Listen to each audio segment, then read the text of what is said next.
মক্কার কাফেররা দেখে কোনোভাবে আল্লাহর নবীকে ঠেকাতে পারে না।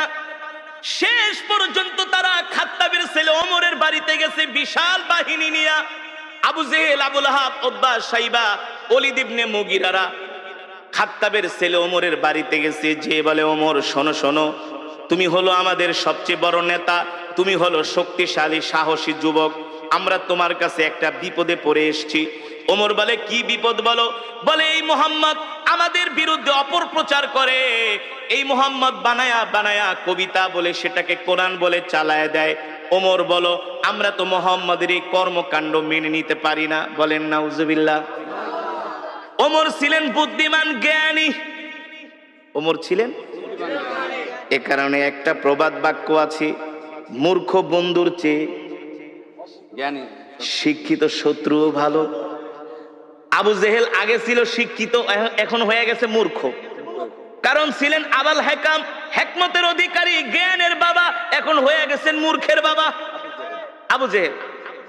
এই মূর্খ শয়তান আয়েশা বলে, ওমর শোনো, মুহাম্মদ খুব ডিস্টার্ব করতেছি, মুহাম্মদকে তোমাকে ছাড়া কেউ দমাতে পারবে না, তোমাকে ছাড়া কেউ দমাতে পারবে না। ওমর বলে, বলো কি করা যায়? বলে, মুহাম্মদকে সাইজ করো। নাউজুবিল্লাহ বলবেন না? আরে আল্লাহ নবীকে সাইজ করবে পৃথিবীতে এমন কারো ক্ষমতা আছে নাকি? শক্তি আছে নাকি? এই কোরআন তো কারো বানানো কোরআন না, এই কোরআন তো আল্লাহর জবানের কালাম। যে কোরআনের বিরুদ্ধে কথা বলে সে আল্লাহর বিরুদ্ধে কথা বলে। আর আল্লাহর জমিনে আল্লাহর নেয়ামত খায়া যে আল্লাহর কোরআনের বিরুদ্ধে কথা বলে, তার অপমান ছাড়া, লাঞ্ছনা ছাড়া কোনো উপায় নাই। আছে? এবার ওমর বলে, বলো আমি কি করতে পারি? আবু জেহেল বলে, ডাইরেক্ট অ্যাকশন, মুহাম্মদরে শেষ করে দাও। আরো জোরে বলেন নাউজুবিল্লাহ। মুহাম্মদরে মক্কা থেকে বের করে দাও। ওমর বলে, ঠিক আছে, নেতার দায়িত্ব দিছেন, আমি চিন্তা ভাবনা করি কি করা যায়। হেদায়েতের মালিক কি?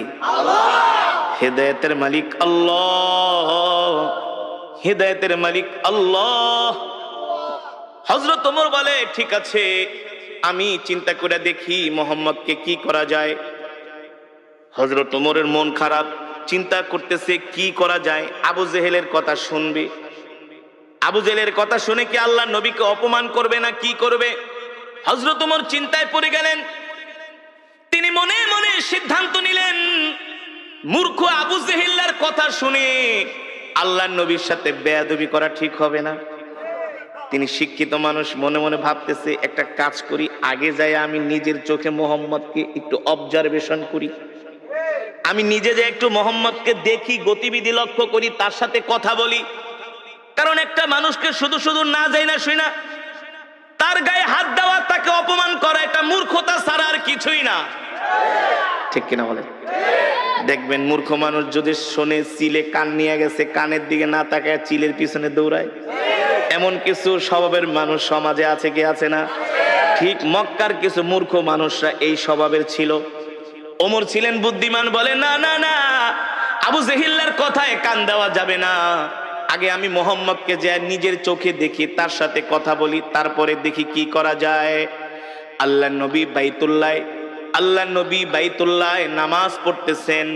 হযরত ওমর বিকাল বেলা ঘুটঘুটে অন্ধকার, মাগরিবের সময় না, ওমর মনে মনে চিন্তা করে, সূর্যের আলোতে গেলে আবার মানুষজন দেখবে, মানুষজন দেখা বলবে, ওমর তুমি কি যে মুহাম্মদের সাথে মিলে গেছো।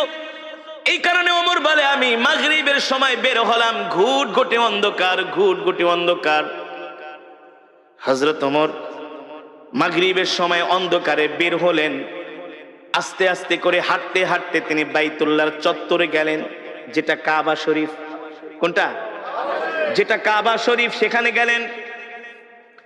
হযরত ওমর বলে, আমি যে কাবার দেয়ালের পাশে লুকায় আছি, পালিয়ে আছি, যাতে মুহাম্মদ আমাকে না দেখে। আমি দেখি সুন্দর সুদর্শন একজন পুরুষ, সুন্দর সুদর্শন, অপরূপ সৌন্দর্যের অধিকারী। সুবহানাল্লাহ। হযরত ওমর বলে, আমি প্রথম মুহাম্মদকে দেখলাম, আমি তার সামনের সাইড দেখি নাই, শুধু পিছনের সাইড দেখছি। তার হাতগুলো এত সুন্দর, তার আঙ্গুলগুলো এত সুন্দর, পিছন থেকে তার কানগুলো এত সুন্দর। আমার নবীর চুলগুলো ছিল কোকড়া কোকড়া, অত কোকড়া না, অত লম্বাও না। সুবহানাল্লাহ। হযরত ওমর বলে মুহাম্মাদের চুলগুলো আমি আল্লাহর নবীর চুলগুলো আমি পিছন থেকে দেখলাম, দেখি তিনি নামাজে দাঁড়ায় আছেন, তার চুল বেয়ে বেয়ে ঘাম পড়তেছে, আমার কাছে মনে হলো এক একটা মুক্তার দানা ঝরতেছে। হযরত ওমর বলে আমি মুহাম্মাদের পিছনে দাঁড়ায় তাকে দেখতেছি, দূর থেকে দেখতে তার এত সুন্দর আকর্ষণীয় বডি ফিগার, সুবহানাল্লাহ। আমার নবী কেমন সুন্দর ছিলেন, কেমন সুন্দর ছিলেন, এমন সুন্দর, এমন সুন্দর পৃথিবীতে আল্লাহ তাআলা এত সুন্দর করে পৃথিবীতে কাউকে বানায় নাই, আর বানাবেও না। হযরত ওমর বলে আমি এবার মুহাম্মাদের পিছন দিকে দেখতেছি, মনে আছে নাকি? ওই যে হযরত ওমর বলে আমি বাইতুল্লাহ গেলাম মুহাম্মদকে অবজারভেশন করার জন্য, পরীক্ষা করার জন্য। আবু জেহেলদের কথা শুনে খামাকা মুহাম্মদের সাথে খারাপ ব্যবহার করব না, আগে নিজের চোখে যায় আমি মুহাম্মদকে দেখি আসলে সে ব্যক্তিটা কেমন। এবার হযরত ওমর বলে আমি পিছনে দাঁড়ায় দাঁড়ায় মুহাম্মাদের পিছনের সৌন্দর্য দেখাই আমি পাগল হয়ে গেছি। আল্লাহু আকবার। আরে এত সুন্দর মানুষটা মিথ্যা কথা কিভাবে বলে, এটা তো হইতে পারে না। মক্কার কাফেরা বইলা গেছে এ ওমর, মুহাম্মদ হলো একটা মিথ্যাবাদী, মুহাম্মদ হলো একটা পাগল, বলেন নাউজুবিল্লাহ। মুহাম্মদ হলো একটা জাদুকর। হযরত ওমর বলে আমি পিছনের দিকে তাকায় তাকায় দেখতেছি মুহাম্মদের সৌন্দর্য এত সুন্দর, আর তার চেয়ে বড় সুন্দর হলো মুহাম্মদ এত চমৎকার কইরা কইরা কোরআন পড়ে, কোরআন পড়ে। আল্লাহু আকবার, জোরে বলুন আল্লাহু আকবার। আল্লাহর নবী কোরআন পড়তেছেন, হযরত ওমর পিছনে দাঁড়ায় দাঁড়ায় শুনতেছে, আর মনে মনে ভাবে মক্কার কাফেররা তো আমাকে ঠিকই বলছে, মনে হয় এই লোকটা বানায় বানায় কবিতা বলে, নালে এত সুন্দর ছন্দে ছন্দে কিভাবে সে মিলায় মিলায় বলে। আল্লাহু আকবার। আল্লাহ নবী কোরআন পড়তেছেন, আর ওমর চিন্তা করতেছেন আরে মুহাম্মদ মনে হয় বানায় বানায় কবিতা বলে। আল্লাহ নবী বলে ওমা হুয়া বিকাউলি শাইর কলিলাম মা তুমিনুন। আল্লাহু আকবার। আল্লাহ নবী বলে এ তুমি আমাকে কবি বলতেছো, আমি কবি না, আমি হলাম নবী, যদি তুমি স্বীকার করো ইমানদার হও। আল্লাহু আকবার। ওমর কয় কিরে এই লোকটারে যে আমি কবি বলছি এটা সে জানে কিভাবে? ওমর তো বলতেছে মনে মনে, বুঝেন নাই? কিন্তু আল্লাহ নবী বলতেছে ওমা হুয়া বিকাউলি শাইর, আমি কবি না। ওমা হুয়া বিকাউলি শাইরিন কলিলাম মা তুমিনুন, তোমরা অল্প মানুষই বোঝো যে আমি কবি না, আমি হলাম আল্লাহর নবী, যদি তোমাদের ঈমান থাকে, আর তোমরা অল্প মানুষই ঈমান গ্রহণ করবে। ঠিক কিনা বলেন? হযরত ওমর বলে কিভাবে বললো, কিভাবে সে বুঝলো আমি যে তার নামে বলতেছি সে কবি? এবার হযরত ওমর বলে সে যেহেতু আমার মনের কথা জানা গেছে, তাহলে মনে হয় এই লোকটা হলো একটা গণক, গণকরাই তো মানুষের মনের কথা। আল্লাহ নবী বলেন ওমা হুয়া বিকাউলি শাইর কলিলাম মা তুমিনুন ওয়ালা বিকাউলি কাহিন কলিলাম মা তাযাক্কারুন। আল্লাহু আকবার। এ তুমি আমাকে গণক ভাবতেছো, আমি গণক না, আমি গণক না। তুমি যেটা ভাবতেছো তোমার ভাবা সত্য নাই, আমি হলাম আল্লাহর নবী। ঠিক কিনা বলেন? তানজিলুম মির রাব্বিল আলামিন। আমি গণক না, আমি গণক না, আমি যেটা পড়তেছি সেটা হলো আমার রবের পক্ষ থেকে কোরআন। আল্লাহু আকবার। হযরত ওমর বলে এ লোকটাকে আমি গণক বললাম, সে বলে আমি গণক না, আমি যে তাকে গণক বললাম সেটা কিভাবে জানলো? আল্লাহু আকবার। আবার বলতেছে আমি যেটা তেলাওয়াত করতেছি এটা হলো আমার রবের পক্ষ থেকে আমাকে দেওয়া কোরআন। হযরত ওমর অবাক হয়ে গেল যে আমার মনের কথা এই লোক কিভাবে জানে। এখন রহস্য লাগছে কি লাগছে না? হযরত ওমর বলে এই রহস্যর উদ্ঘাটন আমাকে করতেই হবে, আর যদি রহস্যর উদ্ঘাটন করতে হয় তাহলে তো আল্লাহর নবীর সাথে কথা বলতে হবে, কথা না বলে তো আর রহস্যর উদ্ঘাটন করা যাবে না। হযরত ওমর দাঁড়ায় আছে, আল্লাহর নবী যখন নামাজ শেষ করলেন, আল্লাহর নবী তার হুজরার দিকে যাবেন, হযরত ওমর যায় তার পথ রোধ করলেন, বললেন ইয়া মুহাম্মদ কিফ, ও মুহাম্মদ দাঁড়ান, আপনার সাথে আমার কিছু কথা আছে। আল্লাহর নবী বলে ইমশি মাই, চলেন আমার সাথে, আমার বাড়িতে যেয়ে কথা বলবো। আল্লাহর নবী হযরত ওমরকে নিয়ে বাড়িতে চলে গেলেন। সুবহানাল্লাহ বলে। আল্লাহর নবী হযরত ওমরকে নিয়ে বাড়িতে চলে গেলেন। আল্লাহর নবীর সাথে হযরত ওমর যখন বাড়িতে গেলেন, হযরত ওমর বারবার আল্লাহর নবীর চেহারার দিকে তাকায়, সুবহানাল্লাহ। আর সে নিজে নিজে মাপতেছি, ভাবতেছি, চিন্তা করতেছি, আল্লাহর নবীকে বোঝার চেষ্টা করতেছে। মক্কার সব কাফেরেরা যার বিরুদ্ধে, আমি আজকে তার সামনে। হ্যাঁ, মক্কার কাফেরেরা যার বিরুদ্ধে এত মিথ্যা প্রোপাগান্ডা ছড়িয়েছে, আমি তার সামনে। কিন্তু তার চেহারা দেখলে মনে হয় সে হলো পৃথিবীর সবচেয়ে ভালো মানুষ। তার সাথে কথা বললে মনে হয় তার মতো এত সুন্দর আখলাকওয়ালা, ব্যবহারওয়ালা মানুষ মক্কার জমিনে একজনও নাই। জোরে বলেন আল্লাহু আকবার। আরে জোরে বলুন আল্লাহু আকবার। হযরত ওমর বলে, সেই দিনই আমি আল্লাহর নবীর জবানে কোরআন শুনে আমি ইসলামের প্রতি আমি দুর্বল হতে লাগলাম। দুর্বল হতে? এই যুবক, ওমর তো তোমার চাইতে জ্ঞানী কম ছিল না। এ যুবক, ওমর তো তোমার চাইতে কম বুঝতো না। এ যুবক ও মুসলমান, হযরত ওমরকে বলা হয় মেজাজে ওহী। আল্লাহ তাআলা যার কথা অনুযায়ী কোরআনের মধ্যে 21 জায়গায় আয়াত নাজিল করেছে। আল্লাহু আকবার। সেই ওমর আয়েশা এবার আল্লাহর নবীর কাছে আত্মসমর্পণ করতেছে। কি করতেছে? সেই ওমর আয়েশা বলে, গো আল্লাহর নবী, মক্কার কাফেরদের কথা শুনে অনেক ভুল করছি, আপনার সাথে অনেক শত্রুতামি করছি, দুশ্মনী করছি। আর না, আর না, আর না। মক্কার কাফেরেরা তো আমাকে আপনার কল্লা কাটার জন্য বলছে। আপনার কল্লা তো দূরের কথা, আমি ওমরের কল্লাটা আপনার কাছে জান্নাতের বিনিময়ে বিক্রি করে দিলাম। ওমর কালেমা পড়ে মুসলমান হয়ে গেলেন। যুবক, তুমি তো নামাজই পড়ো না, নিজেকে মুসলমান দাবি করো। আছে না সমাজের মধ্যে? মসজিদে মুসল্লি নাই, নামাজ পড়ে না, নিজেকে অনেক বড় মুসলমান দাবি করে। আর হযরত ওমর আল্লাহর নবীর হাতে হাত রেখে কালেমা পড়ে মুসলমান হয়ে গেলেন। হযরত ওমর মুসলমান হওয়ার পরে হযরত ওমর বলে, আল্লাহর নবী, আমাকে অনুমতি দেন, আমি মক্কার সব গোত্রের মানুষের কাছে যে দ্বীনের দাওয়াত দিব। আল্লাহর নবী বলে, ওমর আস্তে আস্তে। হযরত ওমর বলে, আস্তে আস্তে কে? আপনি কি সত্য নবী না? চলে বলেন সুবহানাল্লাহ। আমি অবশ্যই সত্য নবী। বলে, আপনি যদি সত্য নবী হয়ে থাকেন, আজ থেকে আমি ওমর ঘোষণা দিলাম, আমার জান, আমার মাল, আমার সম্পদ সব আমি আল্লাহর রাস্তায় দিয়ে দিলাম। আমি আপনার হয়ে গেলাম, আমি আপনার হয়ে গেলাম। ওগো নবী, আমি আপনার হয়ে গেলাম, আমার সব কিছু আল্লাহর রাস্তায় দিয়ে দিলাম। আপনি আমাকে অনুমতি দেন, আমি মক্কার সব কাফেরদের কাছে যায় দ্বীনের দাওয়াত দিব। হযরত ওমরের ঈমান চলে আসছে, পাওয়ার হয়ে গেছে, ঈমানের পাওয়ার। এখন আর আল্লাহ ছাড়া কাউকে ভয়। মুসলমানদের দ্বিতীয় খলিফা নাম কি? জোরে বলুন, নাম কি? ওমর কে? সারা পৃথিবীতে এখন যত রাষ্ট্রপ্রধান আছে, এই সব রাষ্ট্রপ্রধানদেরকে ওমর পকেটে নিয়ে ঘুরতে পারে। সারা পৃথিবীর রাষ্ট্রপ্রধানদের মাথায় যে ঘিলু আছে, এই ঘিলু ওমরের বাম আঙ্গুলের ভিতরে ছিল। সারা পৃথিবীতে যত আধুনিক রূপকার যা হয়েছে, রাস্তাঘাট, কালভার্ট, ব্রিজ, সারা পৃথিবীকে আজকে যেভাবে সাজানো হয়েছে, সব হযরত ওমরের পরিকল্পনা।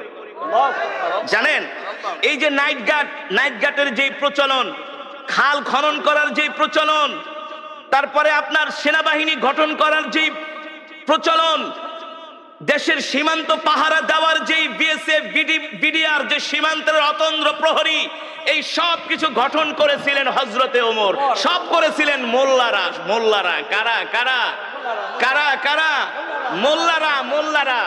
হ্যাঁ, হযরত ওমর কে? তিনি খাত্তাবের ছেলে ওমর। তোমার মতো আমার মতোই ছোটখাটো নেতা না।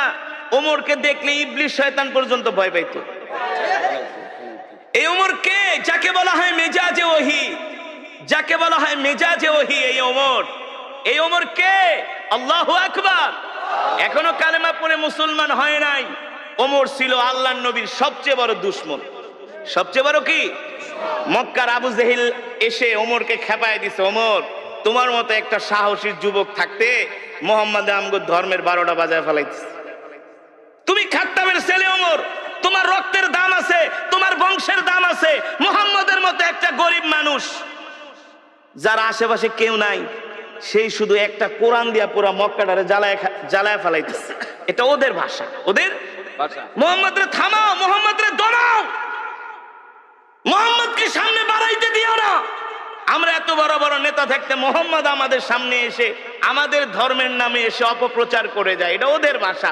আসলে তো অপপ্রচার না, আল্লাহর নবী তো কোরআনের প্রচার করে, ঠিক কিনা বলেন?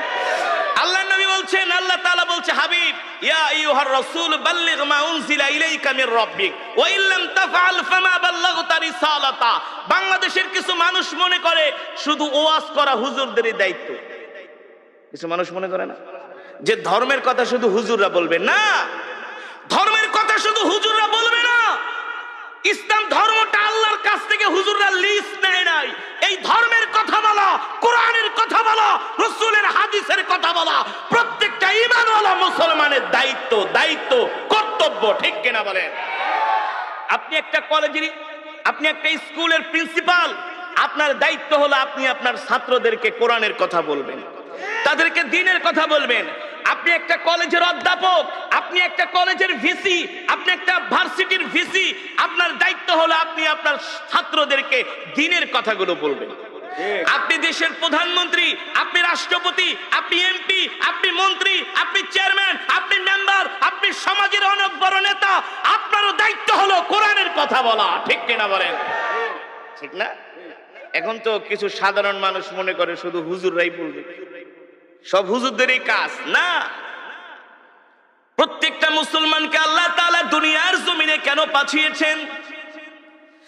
আল্লাহ তাআলা প্রত্যেকটা মুসলমানকে দুনিয়ার জমিনে পাঠিয়েছেন তার দ্বীনের দাওয়াত দেওয়ার জন্য, ঠিক কিনা বলেন? আল্লাহর নবী, আল্লাহ তাআলা তার উপর কোরআন নাজিল করলেন আর বললেন, ইয়া আইয়ুহার রাসূল বাল্লিগ মা উনজিলা ইলাইকা মির রাব্বিক ওয়া ইল্লাম তাফআল ফামা বাল্লাগতা রিসালাতা ওয়াল্লাহু ইয়াসিমুকা মিনান নাস ইন্নাল্লাহা লা ইয়াহদিল কওমাল ফাসিকিন। আল্লাহ রাব্বুল আলামিন বলেন, নবী, আমি আল্লাহ আপনার উপর যেই কোরআন নাজিল করেছি, এই কোরআন নিয়ে শুধু আপনি ঘরে বসে থাকবেন না। এই কোরআন শুধু আপনাকে একা তেলাওয়াত করার জন্য নাজিল করা হয় নাই। এই কোরআন শুধু বাবা মারা যাবে 40 দিন পরে 10 জন ইমাম দাওয়াত দিয়া গরু কেটে 40টা খাওয়াবে আর খতম পড়াবে, এই কারণে আল্লাহ কোরআন দেয় নাই। বছরে 1 মাস শুধু রমজান মাসে খতমে তারাবি পড়বেন আর হুজুরদেরকে দাওয়াত দিয়ে 1 খতম কোরআন পড়াইবেন। আল্লাহ শুধু এই কারণে কোরআন দেয় নাই। এই কোরআন এত সস্তা কোরআন না, এই কোরআন এত সস্তা জিনিস না। পৃথিবীর ইহুদি খ্রিস্টানরা সব কিতাবের মধ্যে তারা 2 নাম্বারই করেছে, হাত দিয়েছে, কিন্তু আল্লাহর কোরআনে এখনো হাত দিতে পারে নাই। কথা বলেন না কেন? তা বোঝেন না কেন? এটা এত সস্তা কোরআন না যে কোরআনের তেলাওয়াত শুনলে পাথরের মতো হৃদয়টা মোমের মতো গলে যায়, ঠিক না? আল্লাহ তাআলা বলে, হাবিব, আপনাকে যে কোরআন দেওয়া হয়েছে, এই কোরআন দিয়ে আপনি মক্কার জমিনে কাফেরদেরকে দাওয়াত দেন। এই কথা শুধু আল্লাহ তাআলা তার নবীকে একা বলেন নাই, এই কথা আমাকেও বলা হয়েছে, আপনাকেও বলা হয়েছে।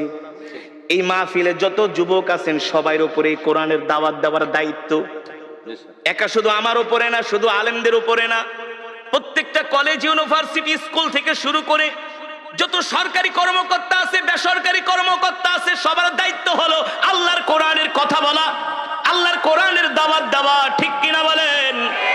আল্লাহ তাআলা তার হাবিবকে ডাক দিয়ে বলে, হাবিব, আপনি কোরআনের কথা বলে যান। আল্লাহর নবী আল্লাহর নির্দেশ পায়া ঘরে বসে থাকেন নাই, কোরআনের দাওয়াত দেওয়ার জন্য ঘর থেকে বের হয়ে গেছি। আল্লাহর নবী আবু জেহেলকে ডাক দিয়া বলে, চাচা, আমি আল্লাহর নবী, আল্লাহ আমাকে হেদায়েত দিয়ে মক্কার জমিনে পাঠাইছে। ও আবু জেহেল, চাচা, আপনি কালেমা পড়ে মুসলমান হয়ে যান। আবু জেহেল বলে, মোহাম্মদ, তুমি নিজে বানায় বানায় কবিতা বলো আর কোরআন বইলা চালায় দাও, তোমার মতো মিথ্যাবাদীকে আমি নবী মানতে পারবো না। বলেন নাউজুবিল্লাহ। আমার নবী না ছিলেন চিকন, না ছিলেন মোটা, স্লিম, স্মার্ট, সুদর্শন। এখন তো যুবকরা জিম করে, বডি বিল্ড আপ করে। কি করে? জিম করে। জিম, নামাজ নাই, রোজা নাই, হাফ প্যান্ট পরে শুধু জিম করে সারাদিন, বডি বিল্ড আপ করে। যুবক, তোমার নবী কে জানো? করছে। আল্লাহু আকবার। শুধু সুন্দর নয়, পৃথিবীর যত মেধা, যত জ্ঞান, যত ইলম, উতিতুল ইলম, যত জ্ঞান আছে সব জ্ঞান দিয়া আল্লাহ আমার নবীকে দুনিয়াতে পাঠিয়েছেন। আল্লাহু আকবার। রাষ্ট্র পরিচালনা করার যোগ্যতা কি? রাষ্ট্র পরিচালনা করার যোগ্যতা, ময়দানে যুদ্ধ করার দক্ষতা আমার নবীর যেমন ছিল, পৃথিবীর এমন কোন যোদ্ধা, এমন কোন রাষ্ট্রপ্রধান আজ পর্যন্ত আসে নাই, আসবেও না। সব দিকে আমার নবী ছিলেন 100-তে 100। জোরে বলেন সুবহানাল্লাহ। এই কারণেই আম্মা জান আয়েশা বলেছেন, মিশরের রমণীরা, মিশরের প্রেসিডেন্টের স্ত্রী, আজিজ মিস্ত্রির স্ত্রী জুলাইখা রানিং প্রেসিডেন্ট মিশরে। কোথায়? পয়গম্বর ইউসুফ আলাইহিস সালামের চেহারা দেখা পয়গম্বরের জন্য পাগল হয়ে গেছে, পাগল হয়ে গেছে। আমি যখন মিশরে পড়াশোনা করতাম, আমি মাঝে মাঝে কায়রোতে যেতাম, কায়রোর বাজারে। তো মাঝে মাঝে কায়রোতে যাওয়ার পরে এত সুন্দর মিশরের পুরুষগুলো, সব এক সাইজ। কয় সাইজ? দেখতে যেমন একেবারে এক সাইজ, এমন সুন্দর, এমন সুদর্শন, যেটা ভাষায় প্রকাশ করার মতো না। তো পুরুষের সৌন্দর্য যদি এমন হয়, তো রমণীরা কেমন হইতে পারে? এবার চিন্তা করেন তো, জুলাইখা কেমন সুন্দর। সে পয়গম্বর ইউসুফের চেহারা দেখে পাগল হয়ে গেছে। জুলাইখার বান্ধবীরা চিঠি লেখছে, এ জুলাইখা, কার জন্য পাগল হলি? তুই একটা প্রেসিডেন্টের স্ত্রী হইয়া সাধারণ একটা গোলামের জন্য পাগল হয়ে গেছস। জুলাইখা বান্ধবীদেরকে পত্র লেখছে, এই দূর থেকে সমালোচনা করিস না, সামনে আইসা একটা নজর দেখা যা, ক্র্যাশ খেয়ে যাবি, ক্র্যাশ, পাগল হয়ে যাবি, নজর ফিরাইতে পারবি না। সুবহানাল্লাহ। জোরে বলুন সুবহানাল্লাহ। জুলাইখা ছিলেন চালাক, বুদ্ধিমতী। তার বান্ধবীদেরকে ডাকছে, আয়, দূরে থেকে তো আমারে গালাগালি করো, সামনে এসে দেখা যা, এক ঝলক দেখা যা, এক নজর দেখা যা। জুলাইখার বান্ধবীরা আসছে, সবার হাতে আপেল দিয়েছে। কি দিয়েছে? আপেল আর ছুরি দিছে। যেই গোলামে লেগা পাগল হইছি, একটু পরে এই গোলাম এদিক দিয়ে যাবে, এক নজর দেখবি, বেশি না। কয় নজর? এক নজরের বেশি দেখা যাবে না, নিষেধ। বারবার তাকানো যাবে না। জুলাইখার বান্ধবীরা গেলে পাগল হয়ে গেছে। কি এমন পুরুষ যেটা একেবারে এক নজর দেখা লাগবে? কি এমন সৌন্দর্য? জুলাইখার বান্ধবীরা তো আর বোঝে নাই। যখন পয়গম্বর ইউসুফ আলাইহিস সালাম সামনে দিয়ে হেঁটে যাচ্ছে, জুলাইখার বান্ধবীরা খুশ গল্প করে আর আপেল খায় কেটে কেটে। পয়গম্বর ইউসুফ যাচ্ছেন, এক বান্ধবী আর এক বান্ধবীকে, বন্ধু দেখ, তাকায় দেখ, এটা কি মানুষ নাকি ফেরেশতা? সুবহানাল্লাহ। এটা মানুষ যাচ্ছে নাকি ফেরেশতা? মানুষের চেহারা তো এত সুন্দর না। আল্লাহু আকবার। জুলাইখার বান্ধবীরা আপেল খাইবে তো দূরের কথা, পয়গম্বর ইউসুফ আলাইহিস সালামের চেহারার দিকে তাকায়, আপেল কাটতে কাটতে একেবারে আঙ্গুল কেটে ফেলায় রক্ত বের করে ফেলাইছে। কিন্তু তার নজর চেহারার থেকে নজর ফিরাতে পারে না। জুলাইখা ছিলেন বুদ্ধিমতী, সেও কিছু তাকাই আছে এক নয়নে। জুলাইখা ডাক দিয়ে, কিরে, আপেল খাবি না ওই গোলামডারে দেখবি? জুলাইখা সব বান্ধবীরা হাতের দিকে তাকায় দেখে আঙ্গুল কেটে ফেলাইছে, রক্ত পড়তেছে। জুলাইখাকে, ব্যাপার কি?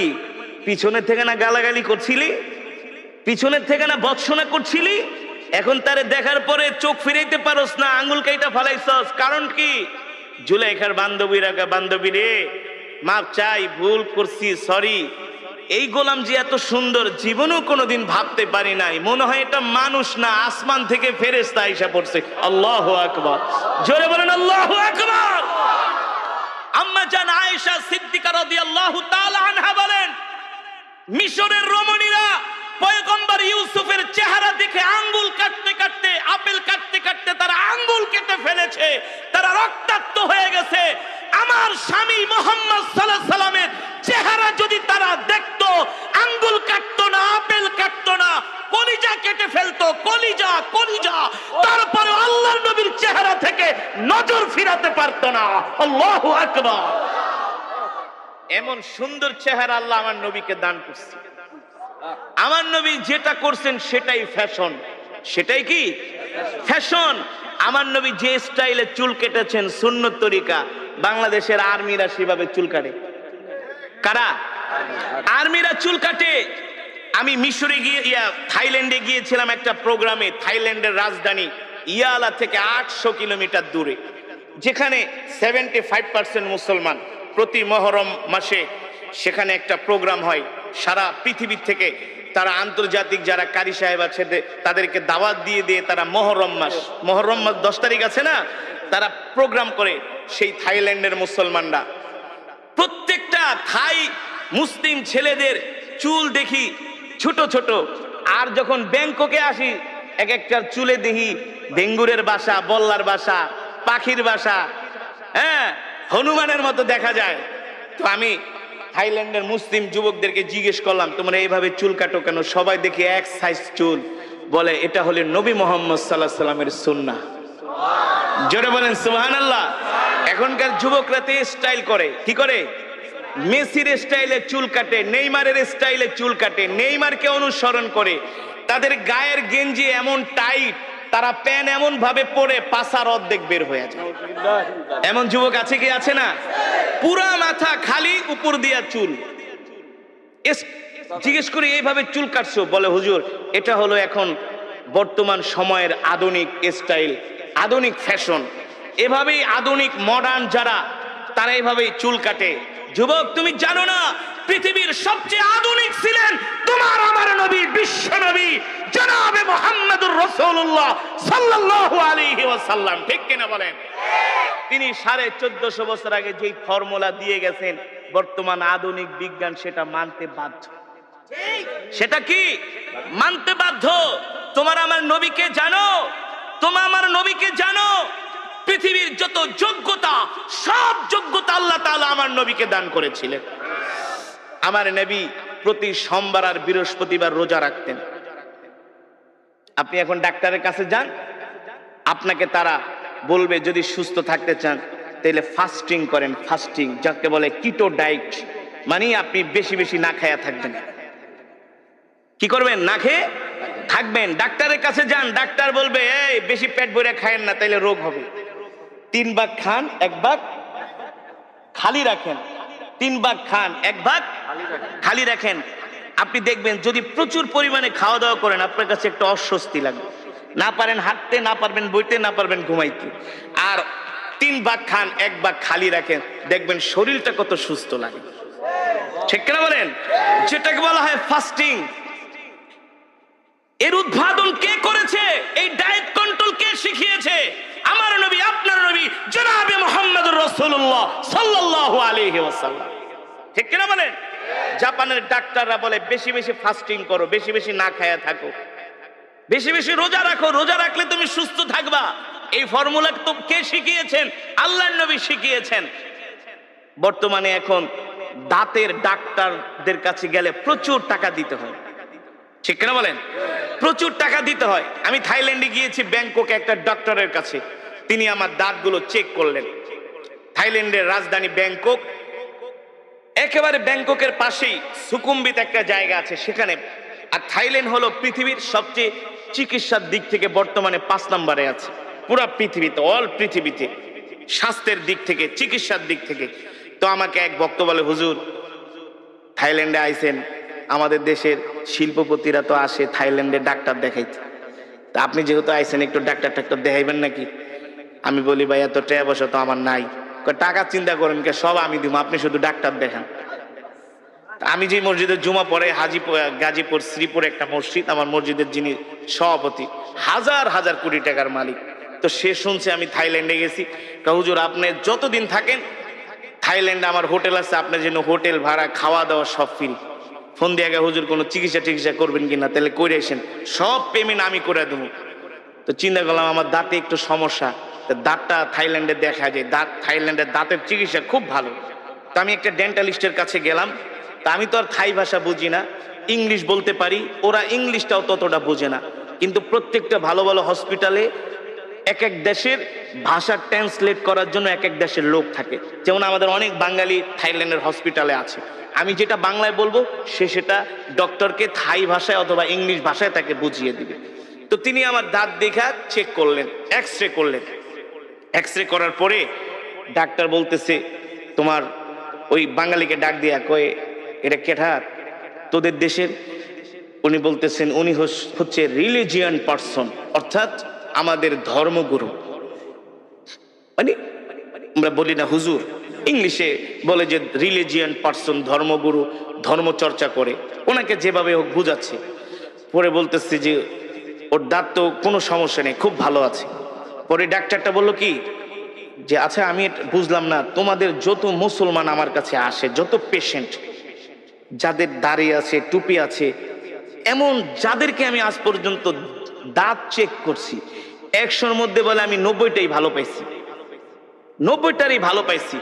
তো সে আমাকে হাসে হাসে একা, হুজুর একটা মজার ঘটনা ঘটছে। কি বলে, ডাক্তার আপনার দাঁতটা চেক আপ করে বলতেছে আপনার দাঁত খুব ভালো আছে। বলে আপনাদের মতো মানুষদের নাকি দাঁত যত চেক করে, থাইল্যান্ড মুসলিম হোক, থাইল্যান্ডের হুজুর যারা আছে সবার, বলে সবার দাঁত ভালো, কারণটা কি? পরে আমি বলি ভাই, এর রহস্য হলো আমি প্রতিদিন 5 ওয়াক্ত নামাজে 5 বার, কয়বার 5 বার মেসওয়াক করি। যখন থেকে রসুলের হাদিস পড়েছি, যখন থেকে বুঝ হয়েছে, তখন থেকে এই মেসওয়াক ছেড়ে দেই নাই। রসুলের হাদিস, আপনি যদি এই মেসওয়াক করেন আপনার পেটের কোনো রোগ থাকবে না, লিভারের কোনো রোগ থাকবে না, স্টোমাকে আপনার কোনো রোগ থাকবে না। মেসওয়াক করার কারণে আপনার লিভার, আপনার পিত্ত, আপনার পেটের মধ্যে আরো যত মেশিন আছে, পার্টস আছে, এই মেসওয়াক করার কারণে আল্লাহ তাআলা আপনার পেটটাকে ভালো রাখবেন, সুস্থ রাখবেন। মোট কথা আপনার পেটের কোনো রোগ হবে না। এটা হলো দুনিয়ার উপকার। আখিরাতের উপকার কি? যে মেসওয়াক করবে আল্লাহ তাআলা ইন্তেকালের সাথে সাথে তাকে বিনা হিসাবে জান্নাত দিয়ে দিবে।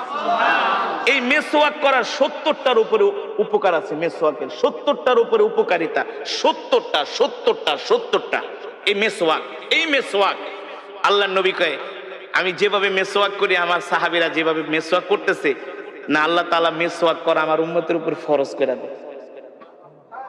বুঝতে পেরেছেন? এই কথাগুলো কেন বললাম?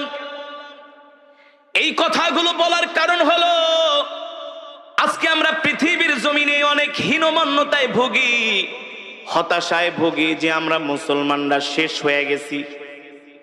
আল্লাহর নবী বলে, না না না, ও উম্মত, তোমরা আমাকে অনুকরণ করো। আমি নবী হলাম তোমাদের জন্য আদর্শ, তোমরা আমাদের আদর্শে আদর্শবান হও। তোমরা আমার সুন্নতগুলো মানো, তোমরা আমার সুন্নতগুলো চর্চা করো। তোমাদের ঘরের মধ্যে, সমাজের মধ্যে আমার সুন্নতগুলো তোমরা জিন্দা করে দাও। দেখবা তোমাদের ঘরগুলো জান্নাতের টুকরায় পরিণত হয়ে গেছে। ঠিক কিনা বলেন? পায় না। আজকে তো আমরা গরু খাওয়া মুসলমানে পরিণত হয়ে গেছি। আমরা নিজেকে মুসলমান দাবি করি, অথচ আল্লাহর কোরআন আমরা পড়তে জানি না। আমরা নিজেকে মুসলমান দাবি করি, কোরআন বিশুদ্ধভাবে তেলাওয়াত করতে জানি না। অথচ তলাবুল ইলমি ফরিদাতুন আলা কুল্লি মুসলিম, প্রত্যেকটা মুসলমানের উপরে কোরআন শিক্ষা করা হলো ফরজ। এই কোরআনের তেলাওয়াত শুনে ওমর কালেমা পড়ে মুসলমান হয়ে গেছে। বলে, আমি যেই দিন আল্লাহর নবীর জবানে বাইতুল্লাহ কোরআন শুনেছি, সেই দিন থেকে আমি ইসলামের প্রতি দুর্বল হয়ে গেছি। ইসলাম আমার হৃদয় জয় করেছে এই কোরআনের তেলাওয়াত শুনে। সেই কোরআনই তো আমি আপনাদের সামনে তেলাওয়াত করলাম। দুঃখের বিষয়, আমাদের সমাজের মেজরিটি পার্সেন্ট মানুষ কোরআন পড়তে জানে না। 60-70 বছর হয়ে গেছে, 10টা সূরা মুখস্থ করতে পারে না। ঠিক কিনা বলুন? বিশুদ্ধভাবে পড়তে পারে না। অথচ আমরা নিজেকে অনেক বড় ইমানদার দাবি করি, অনেক বড় ইমানওয়ালা দাবি করি। নামাজ ভঙ্গের কারণ 19টি। কয়টি? তার মধ্যে একটা অন্যতম কারণ হলো নামাজে অশুদ্ধ পড়া। নামাজে অশুদ্ধ পড়া। আমরা আমাদের সন্তানরা কোরআন শিখছে কিনা সেই দিকে খবর নেই না। ইংরেজি শিক্ষক রাখি সন্তানের জন্য মাসে 5,000 টাকা বেতন দিয়া। কথা বলেন। ইংরেজি শিক্ষক রাখি 5,000 টাকা বেতন দিয়া, গণিতের শিক্ষক রাখি 6,000 টাকা বেতন দিয়া, ছেলেকে বাংলায় অনার্স করাই, ইংলিশে অনার্স করাই, মাস্টার্স করাই, ডক্টরেট করাই, পিএইচডি করাই। আর কোরআন শিখানোর জন্য মসজিদের মুয়াজ্জিনকে জায়গা, হুজুর আমার ছেলেরে পড়াইবেন? কয় পড়ামু। বেতন কত? কয় বেশি না, 500 দিতে পারেন। কত? তাও মাসে, বছরে 6 মাস বাকি। কথা কন। নিজেও কোরআন পড়তে পারে না, সন্তানকেও কোরআন শিখায় নাই। অথচ রাসূলের সাহাবীরা কেমন ছিলেন জানেন? তারা আল্লাহর নবীর কাছে আয়েশা কোরআন নিয়ে বসে থাকতেন। কোরআন এখনো সেই ধারাবাহিকতা চালু আছে। মসজিদে নববীর প্রতিটা পিলারে পিলারে কিন্তু কোরআনের মক্তব।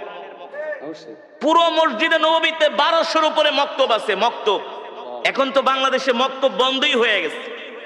আগে ছোটবেলায় দেখতাম ফজরের পরে ইমাম সাহেব ঘোষণা করতো, এই মক্তবের ছাত্র ছাত্রীরা তাড়াতাড়ি করে মক্তবে আসো। ঠিক না? ইমাম সাহেবের কাছে যে আগে আমরা কায়দা পড়তাম, সিপারা পড়তাম, কোরআন শরীফ পড়তাম।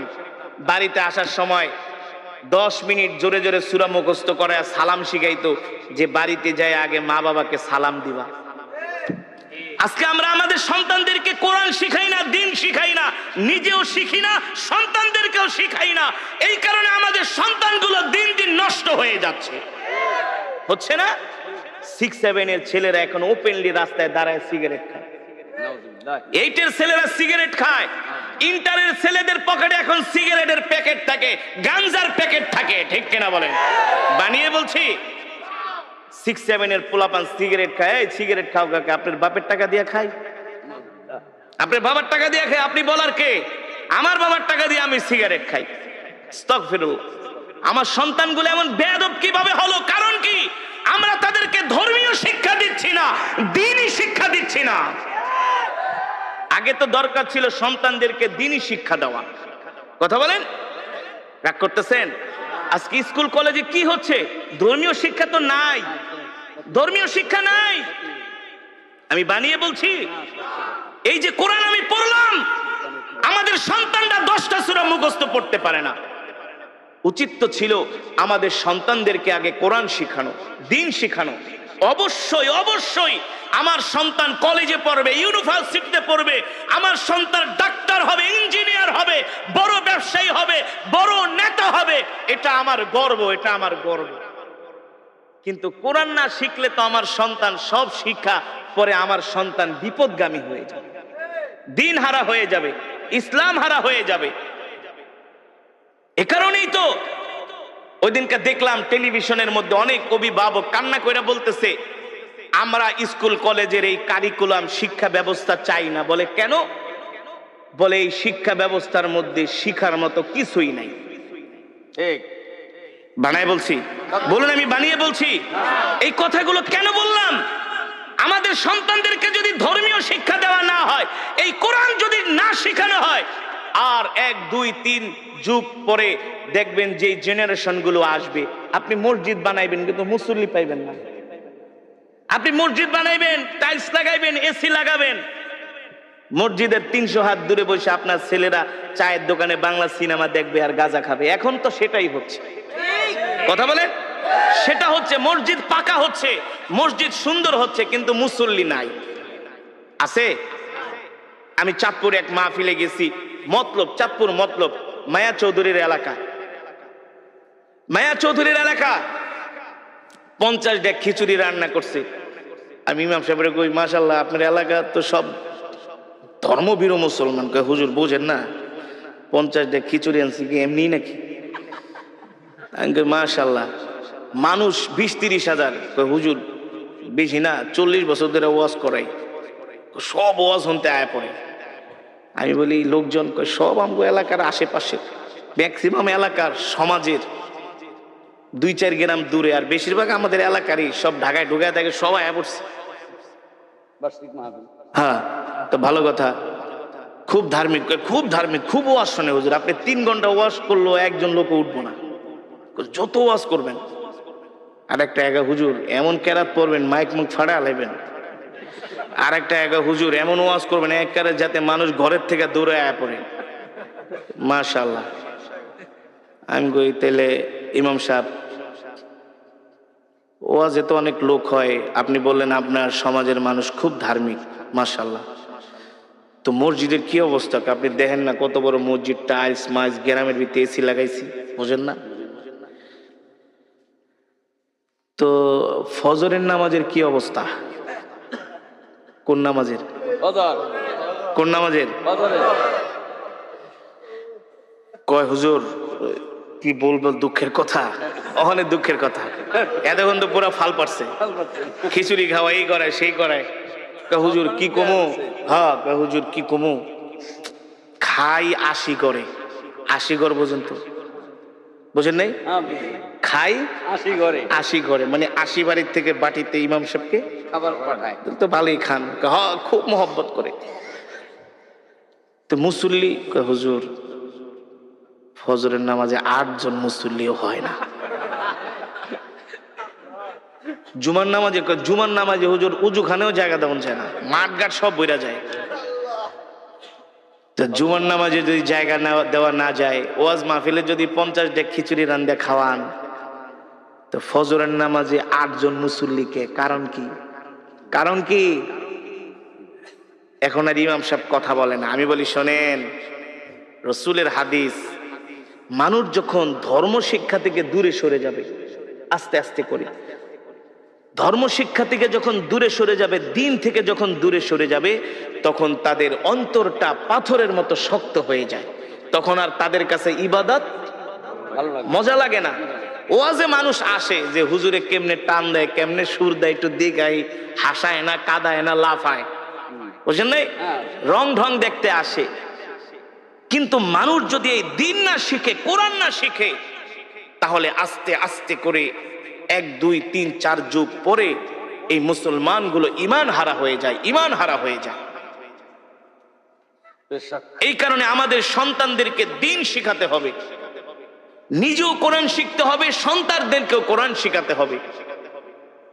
হযরত ওমর এই কোরআনের পাগল হইয়াই তিনি কালেমা পড়ে মুসলমান হয়ে গেছে, এই কোরআনের পাগল হইয়া, কোরআন শুনা। এই কারণে আমি আপনাদের হাতে ধরি, পায়ে পড়ি। আজকে আমাদের স্কুল কলেজের সন্তানগুলো নষ্ট হয়ে যাচ্ছে, কারণ ধর্মীয় শিক্ষা তাদের মাঝে নাই। আগে আমাদেরকে ধর্মীয় শিক্ষা তাদেরকে দিতে হবে, ঠিক কিনা বলেন? 1 2 বছর 3 বছর আগে তাদেরকে কোরআন শিখাতে হবে, দিন শিখাতে হবে, আদব কায়দা শিখাতে হবে, ভদ্রতা শিখাতে হবে, সভ্যতা শিখাতে হবে। এগুলো ধর্ম শিক্ষা ছাড়া বিকল্প কোনো পথ। এ কারণে আপনারা রাগ করবেন না, আমাদের সন্তানদেরকে অবশ্যই আমরা স্কুল কলেজে পড়াবো, কিন্তু আগে আমরা ধর্মীয় শিক্ষাটা দিব, ঠিক কিনা বলেন? রসুলের শিক্ষা দিব, ওহির শিক্ষা দিব। তাহলে আমার সন্তান ডাক্তার, ইঞ্জিনিয়ার হলেও কখনো আমার সন্তান বিপদগামী হবে না, বিপদগামী হবে না। অনেক অভিভাবক আয়সা বলে, হুজুর একটা তাবিজ দেন। কি হয়েছে? আমার সন্তান একেবারে গাঁজা নেশা করতে করতে অ্যাডিক্টেড হয়ে গেছে, গাঁজা নেশার প্রতি এতটা অ্যাডিক্টেড হয়েছে, নষ্ট হয়ে গেছে। হুজুর কিছু তাবিজ টাবিজ দেন, পানি পড়া দেন। আমি বলি, ভাই তাবিজ কেন? আমারে বাইকটাও যদি তাবিজ বানায় খাওয়ান, কোনো লাভ হবে না। আগে দরকার ছিল আপনার সন্তানকে ধর্মীয় শিক্ষা দেওয়া, কোরআন শিক্ষা দেওয়া, ঠিক কিনা বলেন? এ কারণে আমি যে কোরআনের তেলাওয়াত করলাম, কোরআন থেকে বয়ান করলাম, এর মূল মেসেজ কি? আমরা নিজেরাও কোরআন শিখবো, সন্তানদেরকেও কোরআন শিখাবো। রাজি আছেন ইনশাআল্লাহ? রাজি আছেন ইনশাআল্লাহ? আমরা কে কে নিজেরাও কোরআন শিখবো, সন্তানদের কোরআন শিখাবো? হাত উঠে আল্লাহকে দেখান। লিল্লাহে তাকবীর, লিল্লাহে তাকবীর। আল্লাহ কবুল করুন, বলি আমিন। হাত নামান দিয়ে বলতে হবে, আমাদের হায়াতের মালিক কে? আমাদের রিজিকের মালিক কে? মুসলমান আমরা কার গোলাম? এক আল্লাহর গোলাম, ঠিক কিনা বলেন? মুসলমান এই আসমান কার? জমিন কার? কোরআনে আছে কি আছে না? আল্লাহ তাআলা বলছেন, আলা লাহুল খালক ওয়াল আমর তাবারাকাল্লাহু রাব্বুল আলামিন। আমার নবী যখন মক্কার জমিনে এই কোরআনের দাওয়াত দিতেন, এই কোরআনের তেলাওয়াত করতেন, এই কোরআনের কথা বলতেন, আবু জেহেল, আবু লাহাব, উতবা, শাইবা, ওলীদ ইবনে মুগিরারা আল্লাহর নবীর কোরআনের তেলাওয়াতের বিরুদ্ধে তারা দাঁড়িয়েছিল। তারা কোরআনের তেলাওয়াতকে পছন্দ করত না। মক্কার মানুষ যাতে কোরআন শুনতে না পারে, তারা সব রকমের বাধার প্রাচীর হয়ে দাঁড়িয়েছিল। আল্লাহ তাআলা নবীকে ডাক দিয়া বলে, হাবিব, আপনি মক্কার কাফেরদেরকে বলে দেন, আলা লাহুল খালক ওয়াল আমর তাবারাকাল্লাহু রাব্বুল আলামিন। এ মক্কার কাফেরেরা, আমি যেই কোরআন পড়ছি, এই কোরআন আমি মুহাম্মদ বানায় বানায় বলি না, এই কোরআন হলো আল্লাহর জবানের কালাম। ঠিক কিনা বলেন? এই কোরআন কোনো কবির কাব্য নয়, এই কোরআন কোন পৃথিবীর মানুষের বানানো কোনো কাব্য নয়, এই কোরআন হলো আল্লাহর জবানের কালাম। মক্কার কাফেরেরা, তোমরা যতই বিরোধিতা করো না কেন, আমি আল্লাহর নবী মুহাম্মদ বলছি, আলা লাহুল খালক ওয়াল আমর, আসমান যার, আইন চলবে তার। ঠিক কিনা বলেন? জমিন যার, বিধান তার, বিধান চলবে তার। আল্লাহর নবী বলে, এই মক্কার কাফেরেরা, তোমরা কোরআনের বিরোধিতা করে কিছুই করতে পারবে না। ইন্না নাহনু নাযালনা যিকরা ওয়া ইন্না লাহু লাহাফিজুন। আল্লাহ তাআলা বলে, হাবিব, মক্কার কাফেরদেরকে বলে দেন, কোরআন আমার, আমি আপনার উপর কোরআন নাজিল করেছি, আর এই কোরআন হেফাজত করার দায়িত্ব আমি আল্লাহ আমার নিজ হাতে গ্রহণ করেছি। আল্লাহু আকবার। মুসলমান, কোরআনের বিরুদ্ধে কত ষড়যন্ত্র হয়েছে আজ পর্যন্ত। কোরআনের একটা নক্তা জের জবর পেশের মধ্যে কেউ পরিবর্তন করতে পারে নাই। পেরেছে বলুন? যেমন কোরআন তেমন আছে তেমনই থাকবে। এই কোরআনের নক্তা জের জবর পেশের মধ্যে কেউ পরিবর্তন করতে পারবে না। আর কোরআনের সুর হলো পৃথিবীর শ্রেষ্ঠ সুর। ঠিক কিনা বলেন? কত গান মার্কেটে আসে না? কাইটা যায়, সিরা যায়, ফাইটা যায়, লয়া যায়, নাকি? কত নতুন নতুন গানের সুর আসে। যুবকরা নতুন নতুন শুই না এক একটা মাতাল হয়ে যায়। গানের সুর শুই না একেবারে খাম্বা ধরে দাঁড়ায় থাকে। 1 মাস 2 মাস গেলে ওই সুর, ওই গান মার্কেট আউট হয়ে যায়। ওই সুর আর কেউ শুনতে চায় না। ঠিক কিনা বলেন? আমার কথা বাস্তব নাকি অবাস্তব? আচ্ছা বলুন, একটা গান কয় মিনিটের হয়? সর্বোচ্চ 5-7 মিনিট। কেউ যদি 5-7 মিনিটের বেশি গান গায়, যত ভালো সুর হোক, যত মিউজিক, যতই কিছু লাগাক না কেন, আধুনিক বাদ্যযন্ত্র, দৌড়ো বেটা, এত ঘ্যান ঘ্যান প্যান প্যানানি ভালো লাগে না, নতুন কিছু বের কর।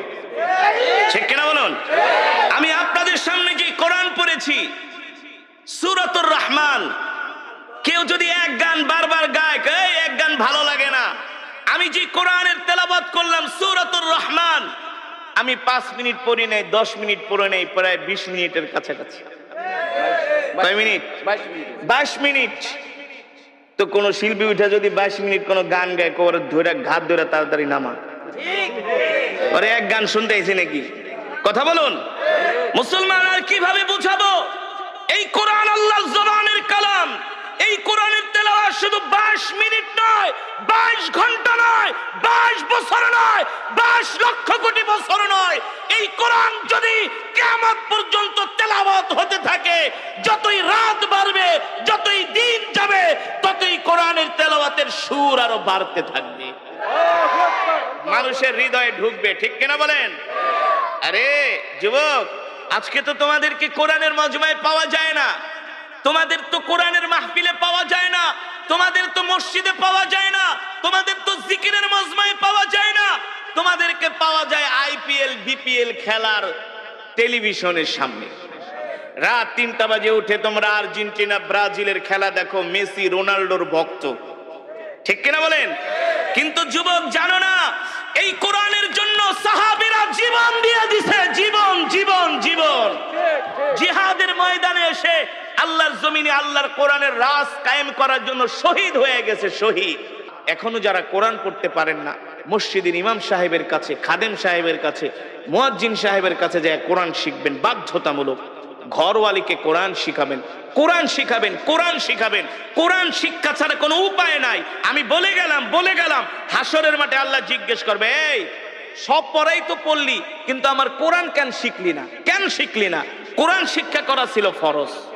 তলাবুল ইলমি ফরিদাতুন আলা কুল্লি মুসলিম। এই কোরআন শিক্ষা করা ফরজ। রাসূলের হাদিস ডাক্তার ইঞ্জিনিয়ার হওয়া ফরজ না, এটা দুনিয়াবি, এটা লাগবে, এটা হতে হবে, কিন্তু বাধ্যতামূলক কোরআন শিখতেই হবে। ঠিক কিনা বলেন? সন্তানদেরকে, আর যদি অনেকের সন্তান আছে অনেকগুলো, দুইটাকে মাদ্রাসায় দেন, দুইটাকে স্কুলে দেন, এটা ব্যালেন্স করেন। ব্যালেন্স, সমস্যা কি? সন্তানদেরকে আলেম বানান, হাফেজ বানান, সবগুলারে জেনারেল শিক্ষিত বানায়েন না। দুই সন্তানদের একটা মাদ্রাসায় পড়ান, আপনি ইন্তেকাল করলে আপনার কবরের পাশে যায় সূরা ইয়াসিন তেলাওয়াত করবে, আপনার জন্য দোয়া করবে। বুলেটের গুলি মিট যাবে সন্তানের দোয়া। আপনি মসজিদ থেকে ইমাম সাহেব ভাড়া করে নিয়ে দোয়া করাইবেন, আর আপনার সন্তান যদি আপনার জন্য দোয়া করে, দুইজনের দোয়া কোনোদিনই এক। আপনার সন্তান তো আপনার জন্য দোয়া করার সময় তার বুকটা ফেটে যাবে, ফেটে যাবে যে আমার বাবা শুয়ে আছে। আর ইমাম সাহেব যতই বুজুর্গ হোক, তাড়াতাড়ি করে দোয়া করে, নাহলে একটু বেশি করুক, করার পরে হাদিয়া নিয়ে চলে যাবে। আর সন্তান প্রতিদিন আপনার জন্য সূরা ইয়াসিন পড়ে দোয়া করবে, অটো অটো নেক আপনার কবরে যাবে। এই কারণে সন্তানদেরকে কলেজ ইউনিভার্সিটিতেও পড়াবেন, মাদ্রাসায়ও পড়ায়েন, আলেম বানায়েন। দুইজন আমি অনেক জায়গায় দেখেছি, ভাই জজ, ভাই অনেক বড় ব্যারিস্টার, কিন্তু আরেক ভাই আলেম। ওই আলেম হওয়ার কারণে, একজনে আলেম হওয়ার কারণে আরো দুই তিনজন তার সোহবতে থাকতে থাকতে আলহামদুলিল্লাহ ধার্মিক হয়ে গেছে। ব্যালেন্স করেন, ব্যালেন্স। সবগুলারে শুধু স্কুল কলেজে পড়ায়েন না, দু একটারে মাদ্রাসায়ও পড়ান, আল্লাহর কাছে দোয়া করেন। আলেম হওয়া এত সোজা না। এই ওহির জ্ঞান আল্লাহ সবাইকে দেয় না, সবাইকে দেয় না। কত ছাত্ররা মাদ্রাসায় ভর্তি করায় কিন্তু ঝইরা যায়, ঝইরা যায়, আছে না, ঝরে যায়। সন্তানদেরকে আলেম বানান, এটাই হলো সবচেয়ে বড় বিনিয়োগ, ইনভেস্ট। এই ইনভেস্টটা করে যান, এটাই থাকবে। মেয়ে সন্তান হলে মহিলা মাদ্রাসায় পড়ে আলেমা বানান, হাফেজা বানান, তার গর্ভ থেকে জন্ম নিবে মোহাম্মদুল্লাহ হাফেজ, তার গর্ভ থেকে জন্ম নিবে হাজী শরীয়তুল্লাহ। ঠিক কিনা বলেন? তার গর্ভ থেকে জন্ম নিবে জগৎ বিখ্যাত আলেম। এ কারণে আপনাদের হাতে ধরি, পায়ে পড়ি, 5টা ওয়াক্ত নামাজ জামাতের সাথে পড়বেন, আর কোরআন তেলাওয়াত করবেন, সকাল সন্ধ্যা কোরআন পড়বেন, সকাল সন্ধ্যা কোরআন শিখবেন, সকাল সন্ধ্যা জিকির করবেন। রাজি আছেন ইনশাআল্লাহ? রাজি আছেন ইনশাআল্লাহ? আর মিথ্যা কথা বলবেন না, মানুষকে কষ্ট দিবেন না, মানুষের হক নষ্ট করবেন না, মানুষের সাথে খারাপ আচরণ করবেন না। আমরা মানুষের সাথে সুন্দর আচরণ করব, সুন্দর ব্যবহার করব। আমরা সবচেয়ে সমাজের ভালো ভদ্র মানুষ হওয়ার চেষ্টা করব, যাতে আমার ইন্তেকালের পরে সমাজের মানুষগুলো বলে, আহ, একটা ভালো মানুষ মারা গিয়েছেন। ঠিক কিনা বলেন? আল্লাহ তাআলা আমাদের এমন আল্লাহর পেয়ারা বান্দা হওয়ার তৌফিক দান করুন, বলি আমিন। আজকে যে কোরআনুল কারীমের তেলাওয়াত আমরা শুনলাম, বয়ান শুনলাম, এই কোরআন যেন আমরা সকলেই শিখতে পারি, এই কোরআন অনুযায়ী যেন আমরা চলতে পারি, আমাদের জীবনটাকে সাজাতে পারি। আল্লাহ তাআলা আমাদের সকলকে কবুল করুন, বলি আমিন। আর সাবধান, নামাজ ছেড়ে দিবেন না। রাত 12টা 1টা পর্যন্ত ওয়াজ শুনবেন, ফজরের নামাজ যদি না পড়েন, এই ওয়াজ শুনে কোনো লাভ নাই। 50 বছর ওয়াজ আর একটা ফজরের নামাজ তার চাইতে উত্তম। বুঝতে পেরেছেন? বুঝতে পেরেছেন? ফজরের নামাজটা জামাতের সাথে আদায় করবেন ইনশাআল্লাহ।